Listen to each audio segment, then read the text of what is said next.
औलाद हो तो ऐसी। मोहिनी, कल गांव में से माँ और पिताजी आ रहे हैं हमारे पास कुछ दिनों के लिए रहने। इस बार मैं उन दोनों को वापस गांव नहीं जाने दूंगा। पूरे 2 साल में आ रहे हैं अपने बेटे के घर। हम भी केवल 4-5 दिन के लिए ही इस बीच में घर जा पाए हैं। कह रहे थे आंखें तरस गई तुम्हें देखने के लिए। तुम्हें तो समय मिलता नहीं है, तो हमने सोचा हम ही कुछ दिन के लिए तुम्हारे पास आ जाएं। अपने दोनों पोतों से मिलने का भी बहुत मन हो रहा है। वहीं बैठे आरव और निकुंज ने जब अपने दादा दादी के आने की खबर सुनी तो उन्हें मन ही मन परेशानी होने लगी।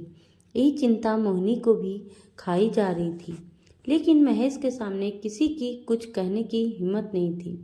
महेश अपने माता पिता की इकलौती संतान है और अब गुड़गांव में एक मल्टीनेशनल कंपनी में अच्छे पद पर कार्यरत है। उसके जुड़वा बेटे हैं जो अब 10th क्लास में पढ़ते हैं। उसने अपना घर गुड़गांव में ही बनाया हुआ है, जिसमें उसने अपने माता पिता के लिए भी एक अलग कमरा बनवाया था। लेकिन उनका मन अपने गांव के सिवा कहीं नहीं लगता। वह अलग बात है जो 2-4 दिन के लिए वह उसके पास आ जाते थे, लेकिन अब उन्हें आए 2 साल हो चुके हैं। गांव के और शहर के परिवेश में रहन सहन में काफी अंतर होता है। आधुनिकता में रंगे उसके बीवी बच्चों को उनका रहन सहन निम्न स्तर का लगता है। ऊपर से उनका टोका टाकी करने का स्वभाव भी उन्हें बहुत अखरता है। लेकिन महेश तो अपने माता पिता को भगवान से भी ज्यादा पूजता है। ऐसा नहीं है, अपने बीवी बच्चों के हाव भाव उसकी नजरों से छुपे रह सके। उसने शांत तरीके से अपने बच्चों को समझाया, देखो बच्चों, मैं नहीं चाहता किसी की वजह से भी तुम्हारे दादी बाबा को कोई कष्ट पहुंचे। वह जितने दिन यहाँ पर रहेंगे मैं चाहता हूँ तुम भी उनके साथ समय बिताओ, क्योंकि बच्चे जो अपने दादी बाबा से सीखते हैं वह ज्ञान दुनिया की किसी किताब में नहीं है। अपने पोती पोतों में जान बसती है बुजुर्गों की। अरे मेरे माता पिता की मेहनत है आज मैं इतने बड़े मुकाम पर हूँ। उन्होंने जितने कष्ट कर मुझे पढ़ाया लिखाया है यह मैं ही जानता हूँ। मेरे माँ बाप मेरा गुरूर है। तुम्हारे पापा के माता पिता होने की वजह से तुम्हें तो उनकी दुगुनी इज्जत करनी चाहिए।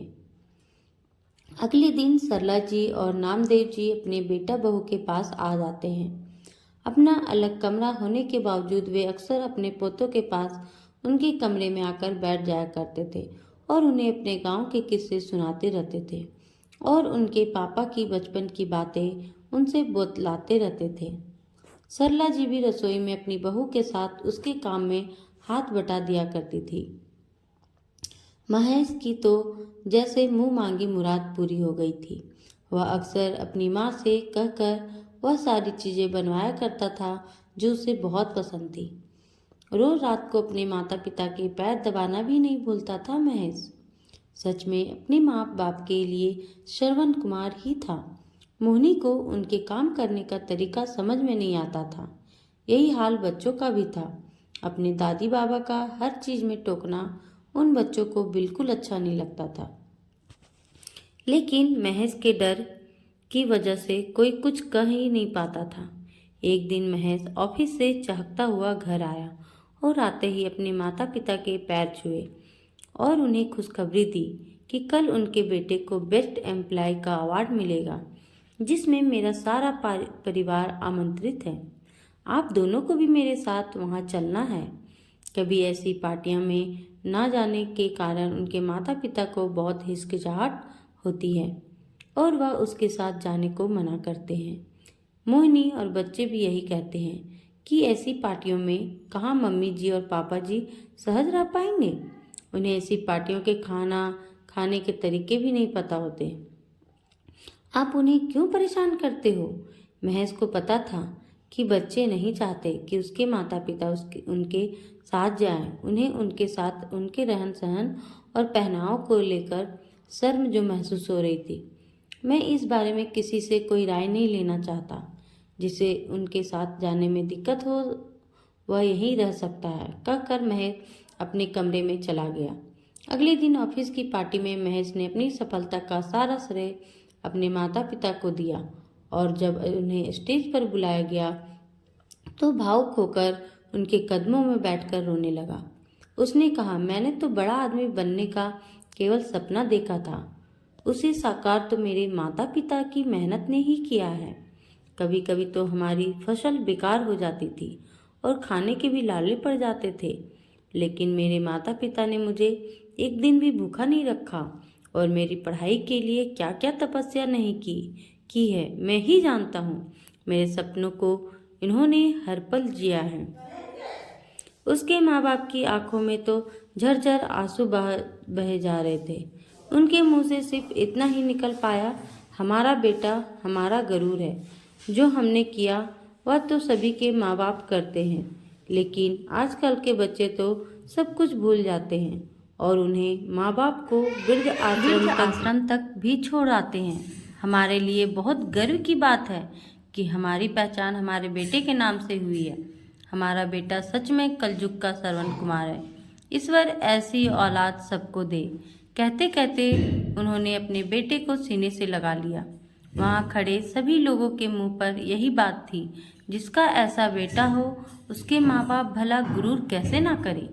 आज तो मोहिनी और दोनों बच्चों की आंखें भी आंसुओं से भरी हुई थी, क्योंकि उन्हें पता चल गया था कि माँ बाप के रहन सहन या ऊंचे नीचे होने से कोई फर्क नहीं पड़ता।